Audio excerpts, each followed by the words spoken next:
नमस्कार विद्यार्थी मित्रों। आज हम कक्षा 9 में ये जो ग्रामर का चैप्टर देख रहे हैं, वर्तनी, उसमें हम आज आगे बढ़ेंगे।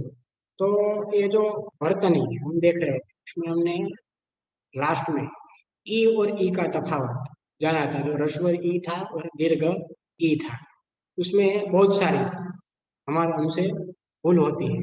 और इससे पहले अगले लेक्चर में हमने वर्णों की लिखावट में सावधानी कौन कौन सी जगह रखनी चाहिए, उसके बारे में हमने थोड़ा जान लिया था। उसमें हमने ख का और रौ की तरह कैसे लिखा जाता है, वो न लिखना चाहिए, उसके बारे में हमने थोड़ा जान लिया था। और बाद में हमने घ और ध के बारे में थोड़ी जानकारी ली थी कि ध का पूर्व गोला वाला सिरा बूढ़ा होता है, उसके सिर पर सिरोरेखा के बीच रिक्त स्थान हमेशा रहना चाहिए। अगर वो नहीं रख सके, नहीं रखेंगे आप, तो वो ध है वो घ की तरह दिखेगा। तो उसमें हमने थ, भ, य, स, क्ष और स्र ऐसी लिखावट में हमने देखा था। और बाद में हमने ये स और स के बारे में हमने जान लिया था। जो हमने पहला स दंतीय स, दूसरा स तालव्य और तीसरा मूर्धन्य, ऐसे तीन स के नाम हमने दिए थे। तो उसमें हमने ये दंतीय स है, 10 स के पहले अ आया, इसलिए 10 पास, खास, विश्वास, इतिहास ऐसे शब्द हमने देखे थे। और स के पहले अगर आ आया तो हमने यदि प्रेषित, आकर्षित ऐसे रूप हमने देखे थे कि यदि अ के अथवा आक से भिन्न अगर स्वर रहे तो स का प्रयोग होता है, यानी कि जो दंतीय स है उनका वहां मूर्धन्य स का प्रयोग वहां होता है। तो हमने प्रेषित, आकर्षित, विषम, भूषण, आकर्षण, हर्षित, धनुष ऐसे रूप हमने देखे थे। और ह वर्ग के पूर्व अगर स का प्रयोग होता है तो जैसे क्लिष्ट, विशिष्ट, नष्ट, कष्ट, भ्रष्ट, षडानन, षोडश आदि रूप मिलते हैं, ऐसा भी हमने देखा। तो इसके बाद हमने रू के बाद का स का प्रयोग कैसे होता है वो हमने देखा था। ऋषि, कृषि, वृष्टि, कृषक, तृषित, वृषभ आदि रूप हमने देखे थे। और बाद में हमने क, ख और ग और झ के फ का प्रयोग कैसे होता है वो हमने देखा था। उसमें हमने कतल, खबर, गरीब, जमाना, फकीर ऐसे शब्द हमने देखे थे। और बाद में लास्ट में हमने ई की जगह ई की भूलें जो होती है, जो ह्रस्व दीर्घ की भूलों का उदाहरण हम देख रहे हैं, उसमें हमने देखा था ईश जो अशुद्ध रूप है, उसका अगर हम देखे जाए तो ईश और ह्रस्व आएगा तो वो सही कहलाएगा। अगर हम ईश के में जो ई है वो दीर्घ लिखेंगे तो वो रूप अशुद्ध कहलाएगा। और वैसे ही फिर हम लिखते हैं तो फिर में अगर हम फ का जो फी करेंगे वो अगर दीर्घ करेंगे तो वो रूप अशुद्ध कहलाएगा। उसके लिए हमें फिर का जो फी है वो ह्रस्व करना है, तो हम करेंगे तो वो रूप शुद्ध कहलाएगा। यहाँ तक हमने अगला लेक्चर देखा था, वहां से हम आगे बढ़ते हैं। अब ई की जगह ई की भूले, यानी कि जो दीर्घ ई है, यहाँ लिख कर देखते हैं कि जो ई की जगह जो हम ई की भूले करते हैं उसके बारे में आज हम थोड़ा जानेंगे। तो वहां हम देख रहे हैं कि अशुद्ध वाक्य और शुद्ध वाक्य, हमारे सामने दो वाक्य रखा गया है। इसमें जो ई है वो पहला दीर्घ है, उसकी जगह ई की भूल हम कर बैठते हैं। तो कौन कौन सी, जैसे यहाँ चीज लिखा हुआ है तो वो अशुद्ध है, क्योंकि ह्रस्व चीज लिखेंगे आप चीज शब्द में तो वो अशुद्ध कहलाएगा। आपको चीज शब्द ऐसा लिखना है तो आपको वो जो ची है वो दीर्घ करना पड़ेगा, तो वो शब्द सही कहलाएगा। वैसे यहाँ नारी लिखा हुआ है तो नारी का री है वो यहाँ अशुद्ध रूप में ह्रस्व लिखा गया है। वो ह्रस्व का हम नारी जैसा लिखेंगे, हम देखते हैं नारी, ऐसा हम लिखेंगे तो वो रूप अशुद्ध कहलाएगा। अगर हमें नारी शब्द सही में लिखना है तो हमें नारी ऐसा लिखना पड़ेगा। नींद, उसमें भी ऐसा ही है, नींद का है वो नी है वो दीर्घ आता है, अगर हम ह्रस्व लिखेंगे तो शब्द अशुद्ध कहलाएगा। और वैसे ही यहाँ दूसरा है सती, तो सती का जो ती है वो यहाँ ह्रस्व लिखा गया है, इसलिए वो वाक्य शब्द अशुद्ध है। अगर हमें ये वाक्य शुद्ध करना है तो क्या करना होगा? प्रति ऐसे लिखना होगा, स्त्री शब्द लिखा हुआ है, स्त्री का जो स्त्री है वो ह्रस्व लिखा गया है, इसलिए वो शब्द है वो अशुद्ध कहलाए। क्योंकि अगर उसमें हम स्त्री में दीर्घ कर देंगे तो स्त्री शब्द शुद्ध हो जाएगा। महीना लिखा गया है, महीना में ही है, ह्रस्व है, इसलिए अशुद्ध शब्द है महीना। ही दीर्घ करेंगे तो वाक्य सही मायने में सही करें। तो ये ई और ई की भूल है जो हम बहुत सी जगह कर बैठते हैं, और यहाँ उसका तफावत हमारे सामने यहाँ बताया गया है। तो अब वहां से हम थोड़ा आगे बढ़ते हैं। यहाँ बहुत सारे उदाहरण ह्रस्व और दीर्घ के रखे गए। ई की जगह ई की जो हम भूल कर बैठते हैं, नीचे, यहाँ के नीचे, पीछे पीछे, किम्मत किम्मत, तीसरा तीसरा, बीमार बीमार। वो जो बीमार ह्रस्व वाला है वो अशुद्ध है, और जो दीर्घ वाला है वो बीमार सही वाक्य शब्द है। नजदीक, यानी कि ये जो नजदीक शब्द है वो भी उसमें ही ऐसा ही है। नजदीक में दी है वो ह्रस्व है, अगर ह्रस्व लिखेंगे तो हम वाक्य अशुद्ध कहलाएगा, लेकिन दीर्घ लिखेंगे तो वाक्य सही कहलाएगा। यकीन यकीन, विनंती विनती, शरीर शरीर, गृहिणी गृहिणी। गृहिणी में देखिए इसमें जो ही है वो ह्रस्व ही आएगा, लेकिन जो लाचवाना न है वो नहीं है, वो दीर्घ आएगा। वो आप ह्रस्व करेंगे तो वो वाक्य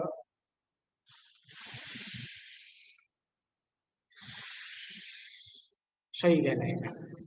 स्वीकार, स्वीकार में श्री है, वी है, वो दीर्घ आएगा, वाक्य सही कहलाएगा। हार जीत, हार जीत में जो जी है वो ह्रस्व आएगा तो वाक्य अशुद्ध कहलाएगा। अगर जी दीर्घ आएगा तो वो वाक्य सही कहलाएगा।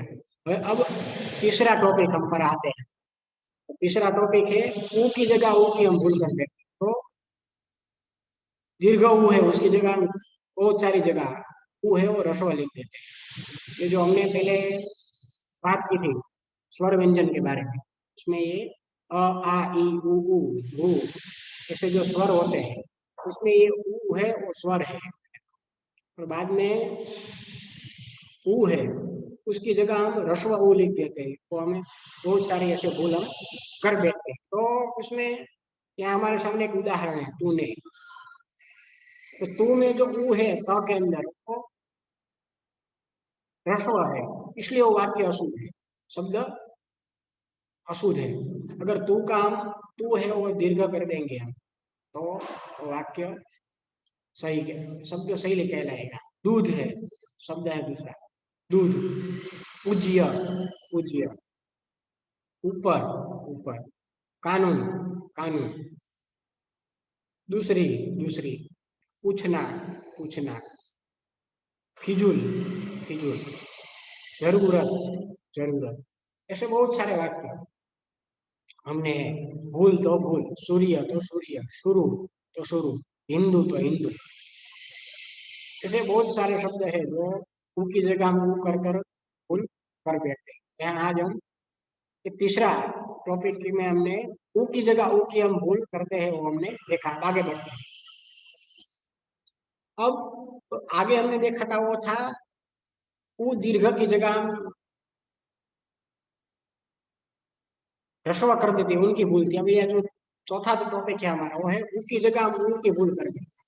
जहाँ ह्रस्व ऊ शब्द में आता होगा वहां हम दीर्घ लिख देते हैं, इसके कारण ह्रस्व दीर्घ की भूल हमारी हो जाती है। तो इसमें चौथा टॉपिक देखते हैं हम कि ऊ की जगह ऊ की भूल है। यहाँ तुम लिखा हुआ है, तुम की जगह तुम हम लिखते हैं तो वाक्य शुद्ध कहलाएगा। तुम में अगर हम ऊ है तू का उस वो हम दीर्घ लिखेंगे तो वो वाक्य अशुद्ध कहलाएगा। रस्व लिखेंगे तुम तो वाक्य क्या, वाक्य में जो शब्द है वो सही कहलाएगा। तुम्हारा, यहाँ दूसरा शब्द है हमारे, तुम्हारा, इसमें तुम्हारा के अंदर जो तू है वो, यहाँ अशुद्ध वाक्य के अंदर तू है वो दीर्घ लिखा हुआ है, इसके कारण वो वाक्य अशुद्ध है।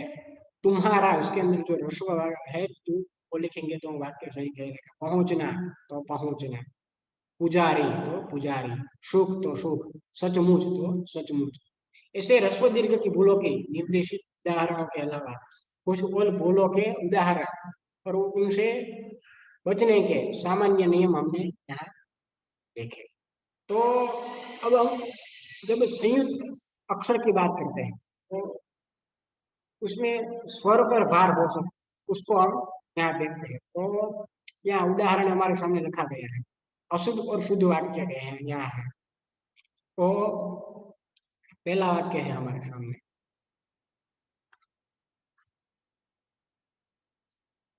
कुत्ता।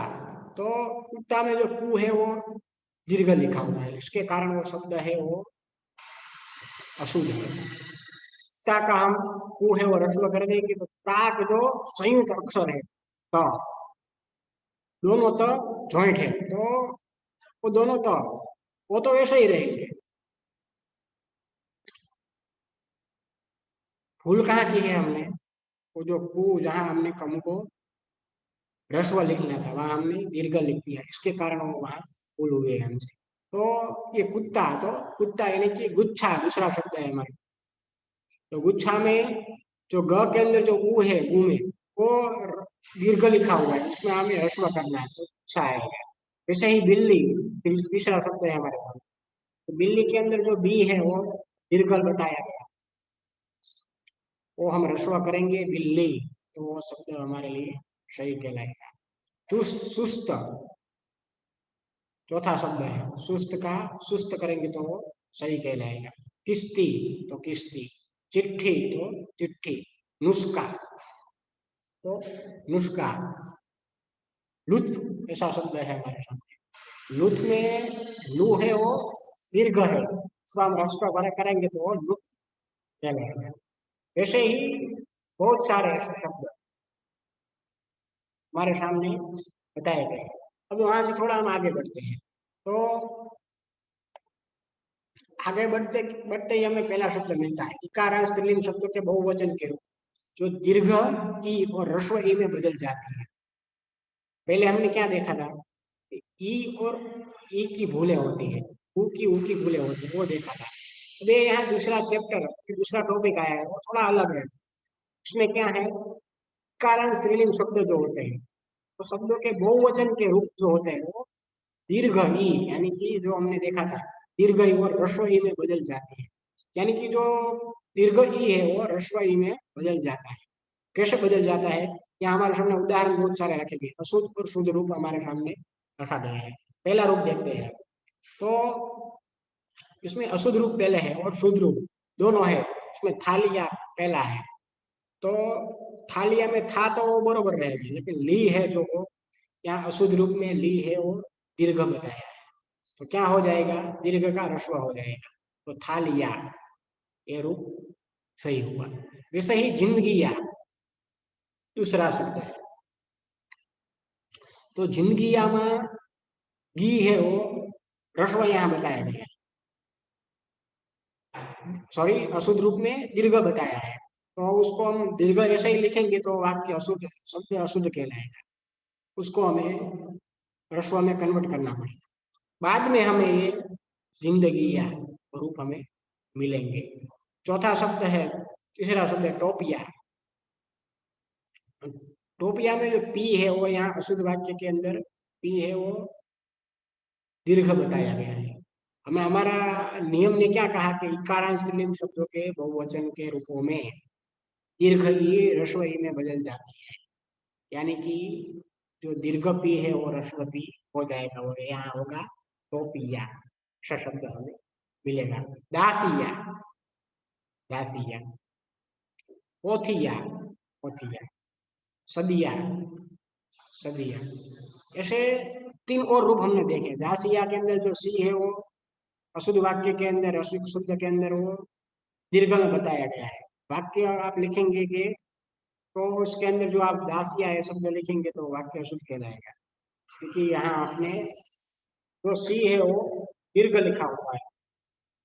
अगर शब्द की दृष्टि से हम देखें, वहां सी है वो ह्रस्व आएगा, इसके कारण वो वाक्य आपका अशुद्ध कहलाएगा।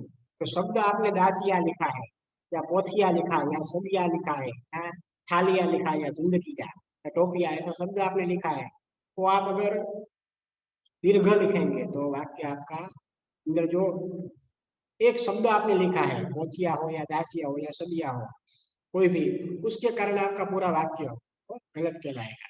तो उसके लिए आपको क्या करना पड़ेगा, फिर आपने शब्द लिखा है वो आपको पहले शुद्ध करना पड़ेगा। तो उसके आपने आपने क्या किया, दासिया का दासिया कर दिया, सी था वो दीर्घ था वो ह्रस्व कर दिया, तो वाक्य सही हुआ। वैसे ही इकारांत श्रेणी के बहुवचन रूपों में दीर्घ ई और ह्रस्व ई में बदल जाती है, वो इसी के द्वारा हमें ये मालूम पड़ता है। आगे बढ़ते हैं, तीसरे टॉपिक पर आते हैं। उसमें यहाँ बताया गया है कि संस्कृत से आए हुए तत्सम शब्दों की अत्यंत ती अधिकतर ह्रस्व होती है। नियम ने क्या कहा कि तो संस्कृत से जो शब्द आए हुए हैं, तत्सम शब्दों की जो अत्यंत यानी कि जो अधिकतर ज्यादा से ज्यादा हो ह्रस्व ही होती है, ज्यादा से ज्यादा हो ह्रस्व हो, ज्यादा होती नहीं है। हमारे सामने उदाहरण रखे गए सारे, शुद्ध और शुद्ध दोनों उदाहरण यहाँ रखा है, ठीक है। गति, नियम ने क्या कहा कि ज्यादा से ज्यादा अधिकतर शब्द ह्रस्व हो, और यहाँ ती है गति में दीर्घ बताया है, हम उसे ह्रस्व करेंगे तो ही वो हमारा वाक्य सही कहलाएगा। तो उसके लिए हमें क्या करना पड़ेगा, शुद्ध वाक्य करने के लिए शब्द को गति में परिवर्तन करना होगा। तो यहाँ हमने गति ती था वो ह्रस्व लिख दिया, इसी के कारण हमारा वाक्य शुद्ध हो गया, शब्द हमारा शुद्ध हो गया। पति दूसरा है तो पति, भक्ति तो भक्ति, मति तो मति, रीति तो रीति, स्थिति तो स्थिति। ऐसे 6 उदाहरण हमने देखे, अशुद्ध और शुद्ध। अशुद्ध में क्या देखा, गति, पति, भक्ति, मति, रीति, स्थिति, ये जो है ये अशुद्ध उदाहरण है, क्योंकि उसका जो लास्ट वाला शब्द है ती, वो हमने दीर्घ लिखा हुआ है, इसके कारण वो शब्द है वो अशुद्ध कहलाता है। उसके सामने शुद्ध वाक्य देखते हैं, पति, पति, भक्ति, मति, रीति और स्थिति, वो वाक्य शुद्ध है, यानी कि सही है। तो किसके कारण वो सही है, कि उसके जो ती है वो हमने सभी देखा, स्वयं लिखा हुआ है, इसी के कारण वो वाक्य हाँ सही कहलाया। तो आप लोगों को ये ती वाला जो है वो ह्रस्व होती है, वो याद थोड़ा याद रखना है। चौथे टॉपिक पर आते हैं, श्रेष्ठतावाचक शब्दों का प्रत्यय इष्ट की जगह इष्ट होता है। बहुत सारी जगह हम ये भूल कर बैठते हैं। जो ट है इष्ट, हम लिखने के लिए आपको कहेंगे तो आप जो स के साथ जो ज्वाइंट अक्षर है वो आप ट लिखेंगे, लेकिन वहाँ इष्ट ठ आएगा, ऐसा यहाँ बताया गया है। तो क्या श्रेष्ठतावाचक शब्द। अब प्रत्यय के बारे में बात करते हैं। प्रत्यय इष्ट की जगह इष्ट होता है, तो कैसे होता है, कनिष्ठ, कनिष्ठ आएगा तो वाक्य अशुद्ध कहलाएगा, कनिष्ठ करना पड़ेगा, घनिष्ठ घनिष्ठ ऐसा लिखेंगे तो वाक्य आपका शब्द है वो अशुद्ध कहलाएगा, घनिष्ठ करना पड़ेगा। ज्येष्ठ आपको लिखना पड़ेगा, तो आप ज्येष्ठ लिखेंगे तो वाक्य सही कहलाएगा। धर्मिष्ठ, धर्मिष्ठ लिखेंगे तो अशुद्ध कहलाएगा, धर्मिष्ठ लिखना पड़ेगा।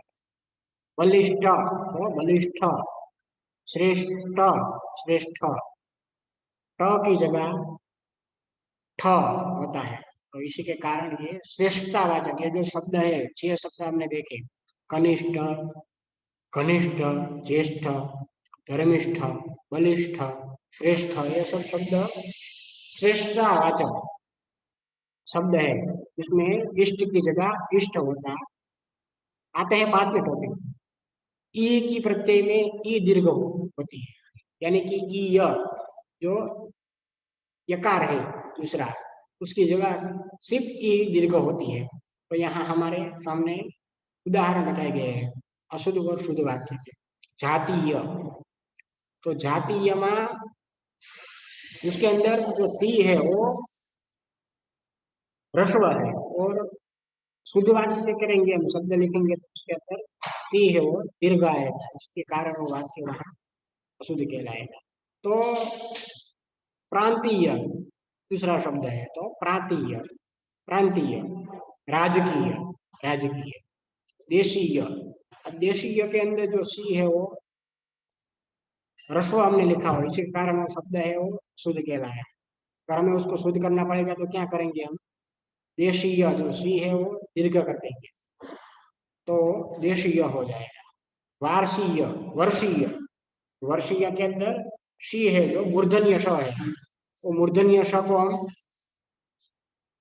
दीर्घ में बदल देंगे तो वर्षीय हुआ, तो वाक्य वो शुद्ध कहलाएगा। स्वर्गीय, स्वर्गीय के अंदर यहाँ देखते हैं हम कि जो गी है वो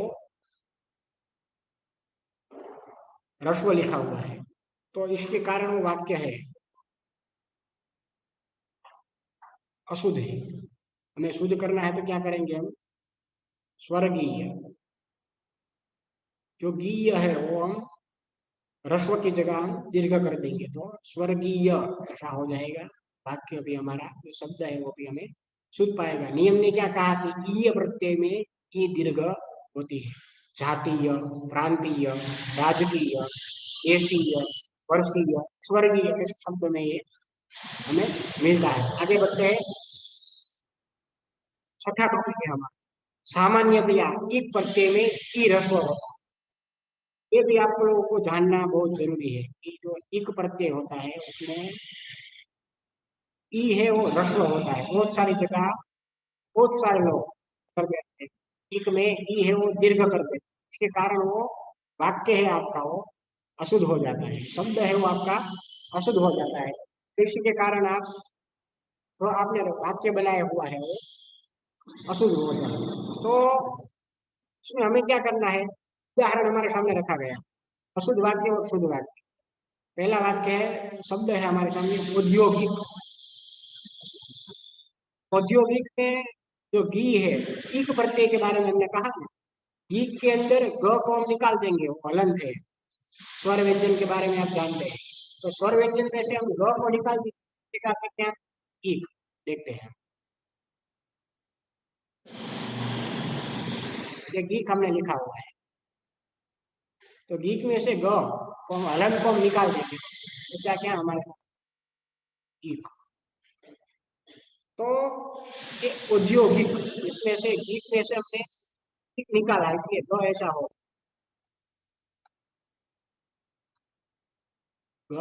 ऐसा हो गया। तो ये जो ई है वो यहाँ दीर्घ है, तो हमें औद्योगिक ऐसा लिखेंगे तो वाक्य हमारा शुद्ध कहलाएगा। हमें ये लिखना है तो हमें क्या करना पड़ेगा, जो ये दीर्घ वाला जो ई है उसको हमें ह्रस्व में ह्रस्व लिखना पड़ेगा, और हमें लिखना पड़ेगा ऐसा, दीर्घ ऐसा लिखेंगे तो वाक्य सही कहलाएगा। तो औद्योगिक और औद्योगिक ये वाक्य हमारे सामने शुद्ध हुआ, शब्द शुद्ध हुआ।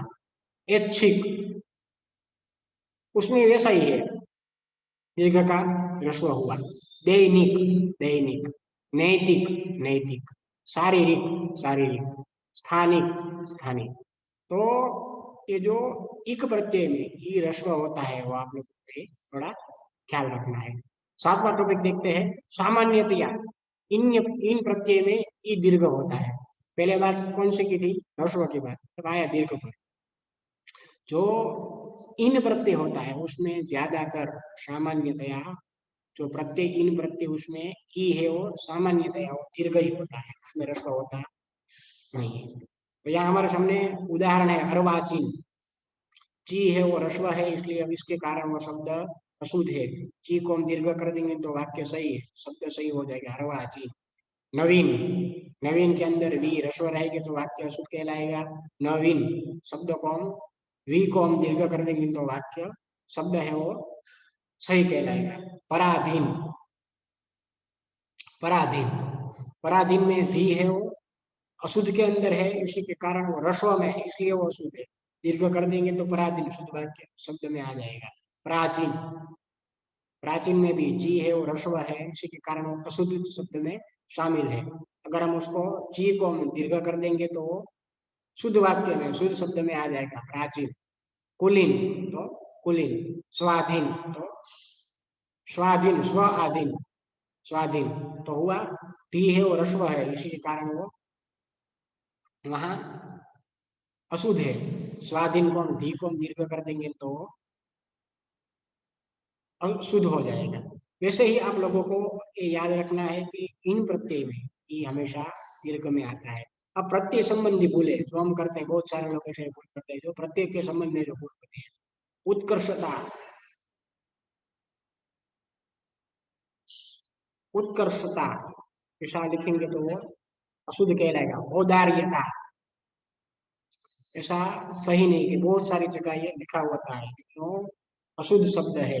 गौरवता, या तो आप गौरव लिखो या तो आप गुरुता लिखो। गौरवता ऐसा लिखेंगे तो वो अशुद्ध कहलाएगा। उत्कृष्टता ऐसा नहीं लिखा जाता, उत्कर्ष लिखो। औदार्यता, आप औदार्य लिखो या उदारता लिखो। धैर्यता, धीरता लिखो या धैर्य लिखो। लेकिन धैर्यता आप लिखेंगे तो शब्द ही नहीं, जो आपने पूरा वाक्य लिखा हुआ है या आपने पूरा जो भी लिखा हुआ है, पद्य लिखा हुआ है या गद्य लिखा है, पूरा का पूरा पद्य आपका या गद्य वो अशुद्ध कहलाएगा। साम्यता, या तो आप साम्य लिखो या सम्मता लिखो। सौजन्यता, सौजन्य लिखो या सुजनता लिखो। ऐक्यता, ऐक्य लिखो या एकता लिखो। कार्पण्यता, कृपणता लिखिए या कार्पण्य लिखिए। दोनों में से एक लिख सकते हैं, लेकिन कार्पण्यता लिखेंगे तो वो वाक्य अशुद्ध कहलाएगा। आपको कृपणता या कार्पण्य दोनों में से एक लिखना है। दारिद्रता, दरिद्रता लिखिए या दारिद्र्य लिखिए। दरिद्रता लिखेंगे तो वाक्य आपका जो शब्द है वो अशुद्ध कहलाएगा। पौरुषत्व, या तो आप पौरुष लिखिए या पुरुषत्व लिखिए, लेकिन पौरुषत्व लिखेंगे तो अशुद्ध कहलाएगा। ये प्रत्यय संबंधी भूले हैं जो हम अक्सर कर बैठते हैं, वो ये है। वैमनस्यता, आप वैमनस्य लिख सकते हैं, लेकिन वैमनस्यता नहीं लिख सकते, वो अशुद्ध कहलाएगा। सौंदर्यता, या तो आप सुंदरता लिखो या आप सौंदर्य, सौंदर्यता आप लिखेंगे तो वाक्य आपका शुद्ध कहलाएगा ही।